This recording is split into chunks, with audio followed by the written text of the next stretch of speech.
Bien, on envoie des sénateurs. On ne sait pas c'est pour faire quoi. Franchement. Parce que c'est l'argent du contribuable qui est utilisé pour entretenir tout ça.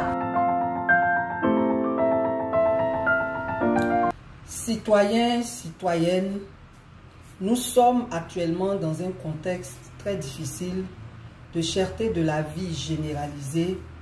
Les paysans pleurent, les jeunes pleurent, même les travailleurs pleurent.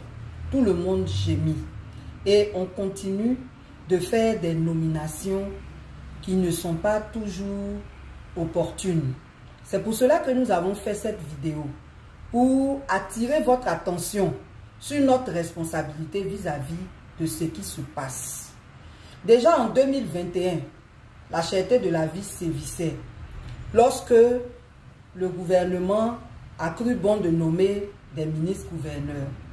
En 2021, le 30 juin plus précisément, nous avons fait une conférence de presse pour décrier un certain nombre de choses, plus précisément la cherté de la vie. Et nous avons parlé des institutions budgétivores, comme le Sénat, comme la Chambre des rois et chefs traditionnels, comme le médiateur de la République. On a cité plein d'institutions qui, en notre sens, sont inutiles.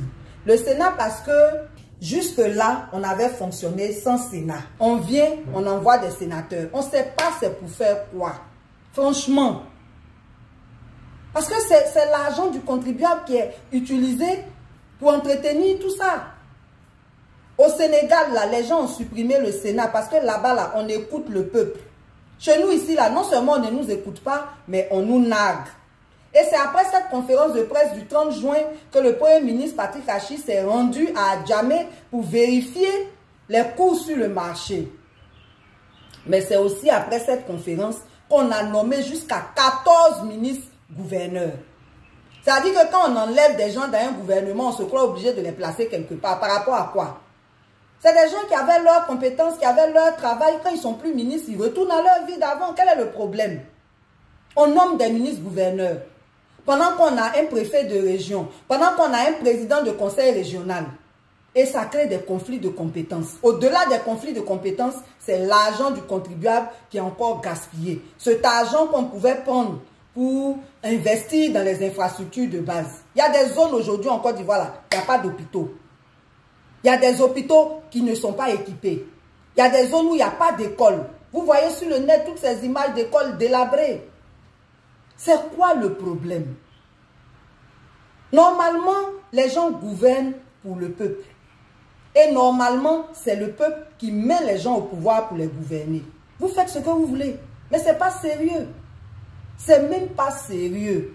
Donc, j'étais en train de dire qu'en 2021, cherté de la vie, c'était déjà là. Et on avait dénoncé les institutions budgétivores.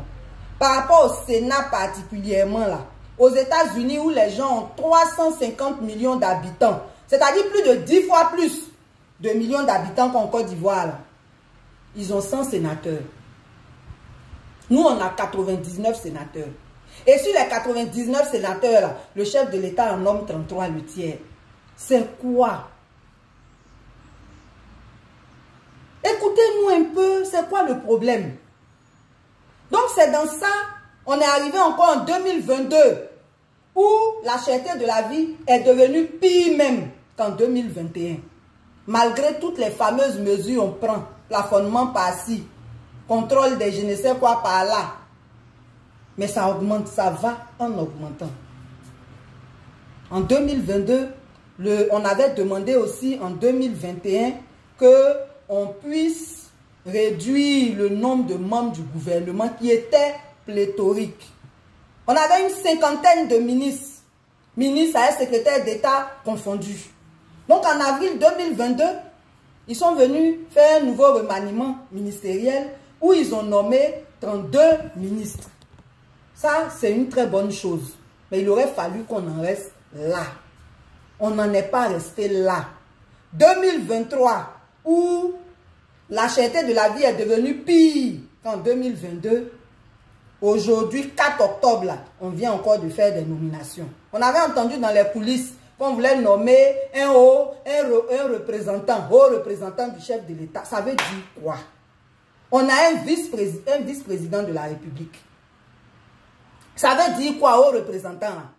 Avec rang de président d'institution. C'est pas sérieux.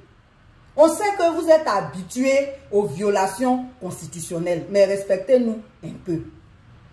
Si le président de la République a envie de faire plaisir au ministre Kafana, mais il y a plusieurs autres possibilités. On n'est pas obligé de se ridiculiser en créant des postes bizarres pour venir encore gréver le budget de l'État.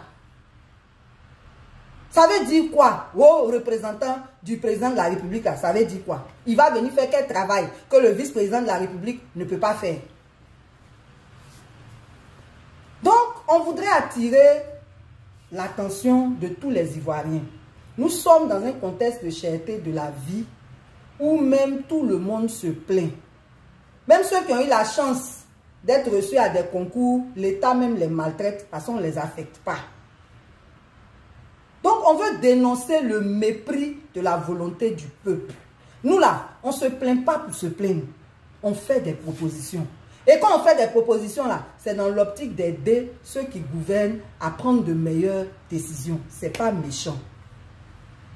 Mais comme on est ce qu'on est, les gens continuent. Ils continuent de nous narguer en prenant des décisions impopulaires, en prenant des décisions budgétivores. Pendant que le peuple souffre, pendant que le peuple gémit.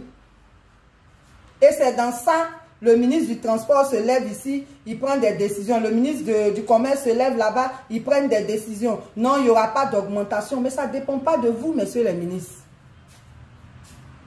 Les commerçants et puis les transporteurs, là, c'est en fonction de leurs contraintes qu'ils font les choses.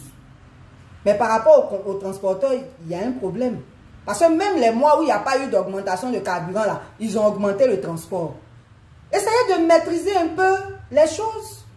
Les transporteurs ne peuvent pas se lever pour augmenter le transport quand ils veulent. Maintenant, là, ils ont une raison.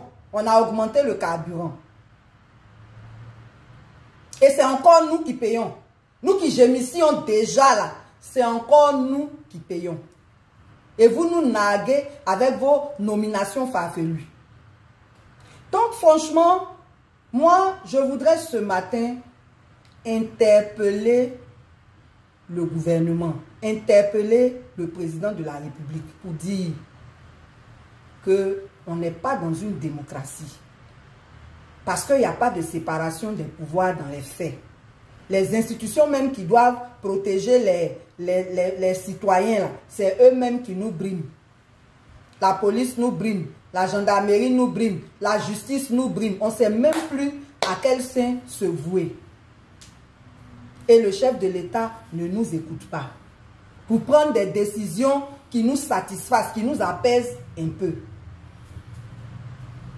Donc vraiment, on veut interpeller tous les membres du gouvernement, tous ceux qui dirigent ce pays, pour leur dire que quand nous, on se plaint comme ça, là, le peuple nous félicite parce qu'on traduit ce qu'il pense. Vous attendez toujours, tout juste après les élections, pour venir encore nous faire du mal. Nous-mêmes, on savait que depuis qu'Abiran n'augmentait pas, là, c'était à des fins électorales. Dès que les élections sont finies, en même temps, qu'Abiran a augmenté.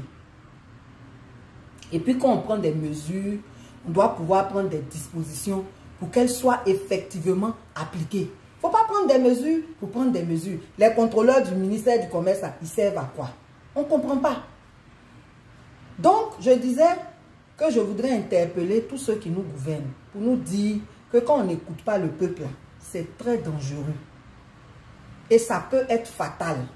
Nous, là, on n'a rien, on parle seulement. Mais le jour où le peuple va se fâcher, là, c'est pas bon. Il faut éviter ça. On voudrait interpeller aussi l'opposition. Parce que c'est eux qui sont dans une démarche que nous, on ne comprend pas. Depuis le début, on a dit, et on le répète, la CEI n'est pas bonne, il faut la réformer. C'est l'opposition même qui a été le premier obstacle à la réforme de la CEI. Puisque nous, on a dit, plus de politique, dans la CEI. S'il n'y a plus de politique dans la CEI, comment le pouvoir va faire pour s'accaparer la CEI?